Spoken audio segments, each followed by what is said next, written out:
Vendredi 30 décembre, l'alternance de la météo continue. C'est donc de la pluie pour aujourd'hui. Et pas qu'un peu. De quoi mouiller le sol pendant plusieurs jours.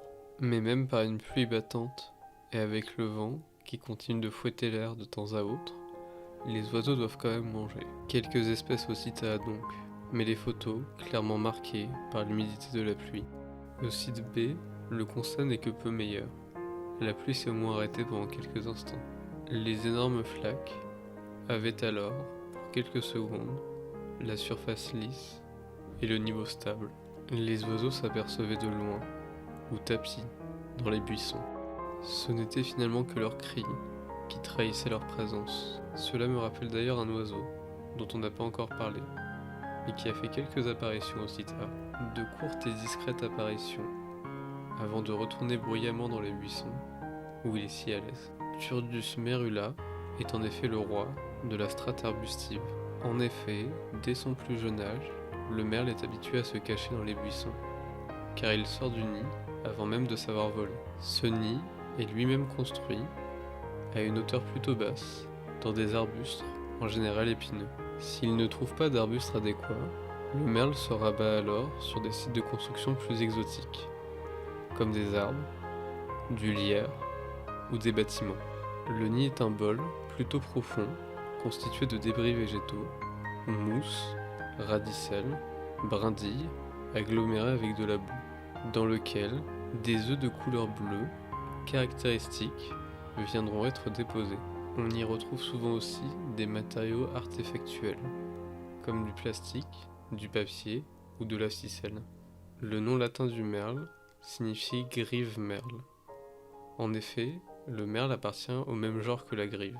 Il pourrait d'ailleurs ne pas être tout à fait faux d'appeler le merle grive, tellement les différences entre les deux espèces sont fines et tellement d'autres rapprochements, beaucoup moins corrects, ont été faits. Le merle possède des habitudes similaires à la grive, s'alimente de la même façon, et comme elle, chante tôt le matin, légèrement plus tard, seulement 1 heure avant le lever du soleil.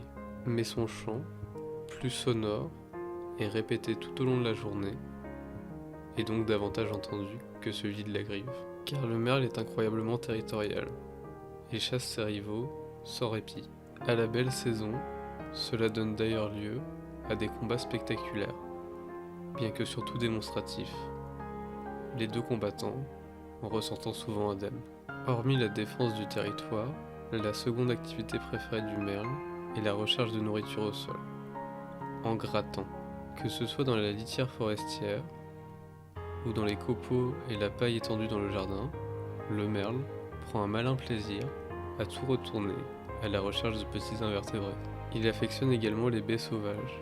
Des plantes comme le hou, le lierre ou l'aubépine deviennent alors ses plantes totems, répondant à tous ses besoins: alimentation, protection, nidification. Le merle noir possède un dimorphisme sexuel. En effet, seul le mâle est noir, avec le bec jaune. La femelle est brune, avec dans nos régions le bec plutôt sombre, cela dépendant bien sûr des sous-espèces. Le merle est particulièrement sensible à la perte de mélanine, le pigment noir, se manifestant par des aberrations chromatiques, le plus souvent des taches blanches. Ce phénomène peut avoir des causes génétiques, liées aux mutations et favorisées par la consanguinité, ou des causes environnementales, vieillissement ou carence. Souvenez-vous du tout début du mois, où l'on avait pu observer, avec interrogation, ce phénomène. Ce merle à la tache blanche n'est pas resté longtemps. Les merles du jardin, considérant le lieu comme leur territoire. Et le mâle merle défendra son territoire toute l'année. Un peu moins ardemment en hiver bien sûr, où la coopération prime. C'est pour ça qu'il est plus facile d'observer plusieurs merles en hiver, et qu'il fait ainsi partie, avec le rouge-gorge, des oiseaux emblématiques de la saison. La bergeronnette des ruisseaux n'a décidément pas fini de nous surprendre.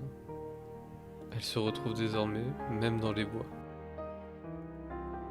Au mangeois, ce sont surtout les choucas qui se sont occupés des graines au sol. Pigeons et tourterelles aussi s'en sont bien régalés.